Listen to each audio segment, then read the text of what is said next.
본 총선 개입 사건과 관련하여 금일 전 대검찰청 수사정보정책관 A검사를 공직선거법 위반, 공무상 비밀누설, 개인정보보호법 위반, 형사사법 절차 전자화 촉진법 위반으로 불구속 기소하고 그 외 직권남용 권리행사 방해 등 부분은 무혐의 처분하였습니다.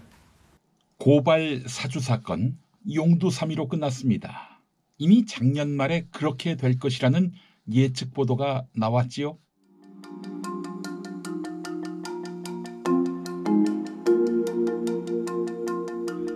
고발 사주 의혹은 공수처가 가장 공을 들인 사건입니다.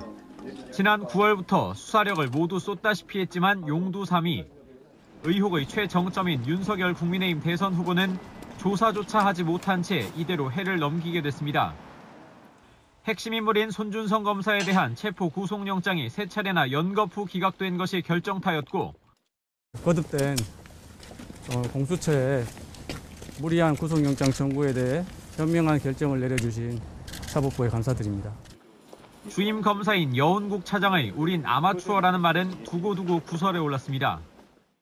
돈 받고 일하면서 스스로 아마추어라고 말할 바에는 그만두는 게 낫지 않을까요? 그냥 넘어갈 사안이 아닙니다. 하나하나 살펴보겠습니다. 이 사건 워낙 복잡하다 보니까 쫓아가다가 놓치셨지요? 잘 보십시오. 때는 2020년 4월 총선이 있던 달로 가봅니다. 손 검사는 2020년 총선을 앞둔 4월 3일과 8일 두 차례에 걸쳐 윤석열 당시 검찰총장 관련 의혹을 제기한 제보자 지모 씨와 법여권 인사들에 대한 고발장을 김웅 당시 후보자를 거쳐 미래통합당 측에 전달한 혐의를 받고 있습니다.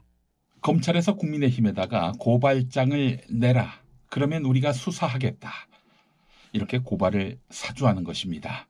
자기들이 수사할 명분을 달라는 거지요. 국민의힘 보고. 누가? 대검찰청의 손준성 검사가 국민의힘으로 들어간 김웅 의원에게. 김웅 의원은 아무리 자기가 국민의힘 소속이라도 얼마 전까지 검사였는데 만약 이걸 자기가 고발하면 윤석열이 시킨 줄 알 테니 딴 사람이 해야 한다며 맡깁니다. 요 고발장 요건 관련해가지고 저는 이 정도 보내고 나면 검찰에서 알아서 수사해준다. 이게 보도로 나옵니다. 뉴스버스라는 인터넷 신문을 통해서 말이지요. 작년 9월 때의 일입니다. 총선 직전 윤석열 검찰총장의 측근인 대검 간부 손준성 검사가 여권 정치인들의 이름이 담긴 고발 문건을 미래통합당 국회의원 후보였던 김웅 의원에게 전달했다고 인터넷 언론사 뉴스버스가 보도했습니다. 고발장을 비롯해 증거로 첨부한 판결문 사진도 함께 게재했습니다. 고발 대상자는 유시민 노무현재단 이사장과 최강욱, 황희석 열린민주당 후보 등 3명입니다. 대선 후보로 뛰던 윤석열 펄쩍 뛰었습니다. 암요, 펄쩍 뛰어야지요. 사실이라도 거짓말이라고 말해야 할 판입니다. 지금 이 돌아가는 상황을 보니까 대한민국이 이렇게 가서 과연 되겠냐. 번번이 그 선거 때마다 이런 식의 그 공작과 선동을 가지고 이렇게 선거를 치르려고 해서 되겠냐 하는 정말 한심스러운 생각이 들어서 오늘 제가 여러분 앞에 섰습니다.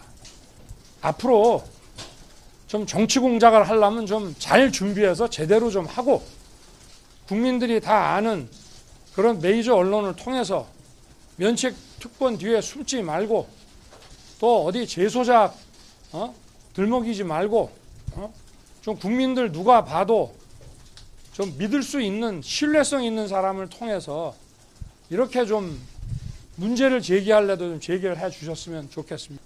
작성자, 그 출처와 작성자가 나와야 그게 확인돼야 그것이 어떠한 신빙성 있는 근거로서 그걸 가지고 의혹도 제기하고 문제도 삼을 수 있는 것인데 그런 게 없는 문서는 소위 괴문서라고 하는 것입니다. 이런 괴문서를 가지고 국민들을 갖다 이렇게 혼동에 빠뜨리고 제가 그렇게 무섭습니까? 저 하나 그런 공작으로 죄가 없는 정권 창출이 그냥 됩니까? 윤석열의 측근은 손준성 검사가 보낸 게 맞는지 의심된다는 헛소리를 했습니다. 이 측근 바로 위에 이상일 씨라고 지금 국민의힘 용인시장 후보입니다. 손준성 보냄으로 돼 있는 그 네. 사진이 있잖아요. 사진 네네. 4번이죠. 손준성 보냄이 정말 손준성 검사가 보냈는지 확인이 돼야 되겠죠. 그다음에 이제 고발장 내용의 문제인데 4월 3일에 적힌 고발장에 6월 30일 내용이 들어가 있고요. 그러면 네. 고발장 작성자가 타임머신을 타고 미래로 가서 모든 상황을 파악을 하고 4월 3일로 돌아와서 고발장을 썼다는 이야기인데 이게 말이 되는 겁니까?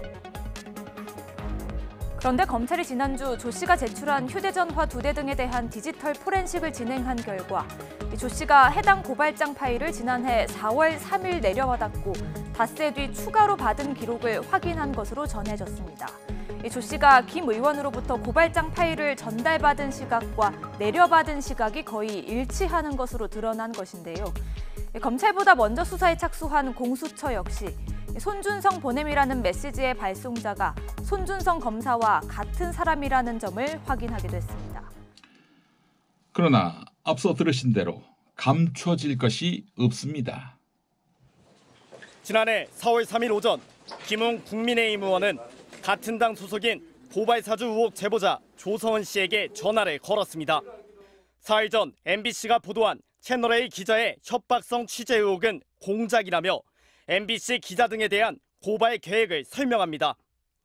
그렇죠. 그렇게 해서 그걸 아마 오늘 밝힐 것 같고 그래서 아마 고발장 초안을 아마 저희가 만들어서 일단 보내드릴게요. 고발장을 어디에 접수해야 할지 구체적으로 찍어줍니다. 그러면서 자신도 누군가의 지시나 조언을 받아 움직이는 것처럼 말합니다. 자료들이랑 이런 것들 좀 모아서 일단 드릴 테니까 그거 하고 고발장을 남부지검에 내랍니다. 남부 아니면 조금 위험하대요. 조 씨에게 건너간 자료는 당시 대검 수사정보정책관 손준성 검사로부터 전달된 고발장과 실명 판결문 등을 뜻하는 걸로 보입니다.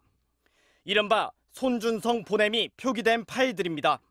자료를 모두 보낸 뒤 오후에 다시 전화를 건 김 의원은 남부지검이 아닌 대검에 고발장을 내라고 말을 바꾸기도 합니다. 고발장 만약 가신다 그러면 그쪽에다 이야기를 해놓을게요. 그래서 적당한 수순이 나가고 너무 막 편하게 하면 안 되니까. 채널A 사건 연루 의혹을 받는 한동훈 검사장의 목소리는 대역이라 사실이 아니며 채널A 기자의 양심 선언이 있을 거란 말을 하기도 했습니다. 자, 김웅은 검찰로부터 고발장을 받아서 국민의힘 관계자에게 건넸지요. 이걸 포워딩, 즉 전달한 겁니다. 전달하면 원래 보내는 사람 이름까지 전달되는 거예요. 받는 사람한테. 원래 보내는 사람이 누굽니까? 바로 대검찰청 간부 손준성 검사입니다. 그 손준성 검사의 윗선은 누구였을까? 윤석열입니다. 검찰총장이었지요. 손준성 검사를 잘 아는데 그는 윗선에서 시키지 않으면 이런 일 안 한다라고 말하는 사람이 있습니다. 바로 최강욱 더불어민주당 의원입니다. 손준성, 권순정 둘이는 제가 아주 가깝게 지내던 아끼는 후배들이었습니다. 그 친구들이 현직 검사로 있으면서 누군가 시키지 않았으면 그렇게 했어야 될 이유가 전혀 없는 사람들이죠. 그렇다면 지금 수사가 철저히 이루어진다고 해도 윤석열 지금 후보가 직접 관여했다는 직접적인 증거를 찾기는 어려울 것이다. 이런 전망도 많은데 동의하십니까? 어떻습니까? 현실적으로 그렇다고 봐야겠죠. 윤석열과 한동훈 두 사람, 이 사건과 관련이 없을까요? 검찰총장이 손준성에게 시켜서 국민의힘으로 하여금 고발하게 해달라. 이렇게 요청한 것일 수도 있잖아요. 검찰 지휘부로 함께 고발당한 윤석열 당선인과 한동훈 법무부 장관 후보자는 무혐의 처분을 받았습니다. 수사는 제대로 하고 무혐의 처분을 내렸을까요? 아닙니다. 한동훈의 휴대전화 비밀번호가 풀리지 않았어요. 더구나 한 검사장의 아이폰은 고위공직자 범죄수사처가 수사 중인 고발사주 사건의 핵심 증거기도 합니다. 법무부는 2020년 3월 말 MBC의 채널A 사건 보도 직후 사흘 동안 한동훈 검사장과 손준성 당시 대검 수사정보정책관이 함께 들어있는 SNS 대화방에서 120여 차례 대화가 오갔다고 밝힌 바 있습니다. 윤석열, 한동훈 무혐의는 수사가 제대로 이루어진 게 아닙니다. 하다가 못한 거예요. 비밀번호를 못 풀어서. 결국 상식의 문제지요. 국민의힘 대선 경선 경쟁자 홍준표, 유승민의 말을 들어보겠습니다. 그들도 고발 사주 사건이 손준성에서 꼬리 잘려질 사안이 아니라고 말하고 있습니다. 제가 상대하는 당내 후보 중에서 그 사람은 악재만 남아있고 저는 기회만 남아있습니다. 그건 시간이 지내보면 실체가 규명될 겁니다. 사실이라면 그거는 제가 보기에는 검찰총장이 그걸 모르는 상태에서 검찰의 중간 간부들이 그렇게 할 수가 있었겠냐 싶은 그런 생각이 들어서. 그런데 홍준표, 유승민이 고발 사주 사건의 배후라는 주장이 나왔습니다. 이 황당한 주장 누가 했느냐? 국민의힘 윤석열 후보의 고발 사주 의혹이 처음 보도된 다음 날인 지난해 9월 3일 서울의 소리 이명수 기자와 통화한 김건희 씨는 고발 사주 의혹이 홍준표, 유승민 두 후보 측의 공작이라고 단언했습니다. 잘 못 지내시죠? 기사 계속 나오고 그러네. 그러니까 우리는 한 적이 없는데 정치 공작하는 거예요. 유승민 쪽하고 홍준표 쪽하고 이제 공작을 하는 거지. 남편 떨어뜨려 자기네가 나오니까 그렇게 하는 것 같아요. 원래 다 적은 내부에 있다고 했잖아요. 홍준표, 유승민 배후설. 건진법사와 천공 스승이 알려준 것일까요? 법이 무너진 자리에 무속이 지배하기 마련입니다만. 요새 못해먹겠다고 생각하시는 분들 많죠? 시간도 없죠. 뭘 하려 치면 일만 버리고 맛도 없죠. 자, 그럴 때일수록 더 잘 먹어야죠. 그냥 한 팩 뜯어서 프라이팬에 7분만 볶아보세요. 이 짧은 시간에 양념이 제대로 된 정석 돼지불백 다 됐습니다. 깔끔하게 매콤한 고추장 돼지불고기랑 단짠단짠한 간장 돼지불고기 뭘 더 좋아하세요?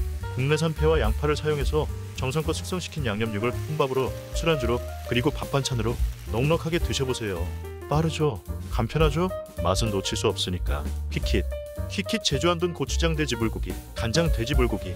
지금 김영민닷컴에서 2가지 맛 할인가에 절찬 판매 중.